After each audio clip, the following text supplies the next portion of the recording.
Peermade MLA Vazhoor സോമന്റെ നിയമസഭാ തെരഞ്ഞെടുപ്പ് വിജയം റദ്ദാക്കണമെന്ന ഹർജി തള്ളി. UDF സ്ഥാനാർത്ഥിയായ സിറിയക് തോമസ് നൽകിയ ഹർജിയാണ് ഹൈക്കോടതി തള്ളിയത്.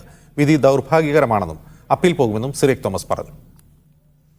നാമനിർദ്ദേശ പത്രികയോടൊപ്പം നൽകിയ സത്യവാങ്മൂലത്തിൽ വിവരങ്ങൾ മറച്ചുവെച്ചെന്നായിരുന്നു വാഴൂർ സോമനെതിരായ പ്രധാനപ്പെട്ട ആരോപണം.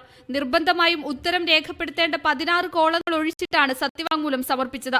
സംസ്ഥാന വെയർഹൌസിംഗ് കോർപ്പറേഷൻ ചെയർമാനായിരിക്കെ സർക്കാർ വാഹനം ഉപയോഗിക്കുന്നതുൾപ്പെടെ പ്രധാന വിവരങ്ങൾ സത്യവാങ്മൂലത്തിൽ രേഖപ്പെടുത്തിയില്ലെന്നും UDF സ്ഥാനാർത്ഥി സിറിയക് തോമസ് കോടതിയിൽ വാദിച്ചിരുന്നു.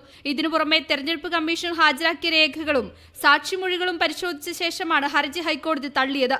ജനപ്രാതിനിധ്യ നിയമത്തിന്റെ ലംഘനം നടന്നിട്ടില്ലെന്ന് ജസ്റ്റിസ് മേരി ജോസഫ് കണ്ടെത്തി. കോടതി ഉത്തരവ് നിരാശയുണ്ടാക്കിയെന്ന് ഹർജിക്കാരനായ സിറിയക് തോമസ് പ്രതികരിച്ചു.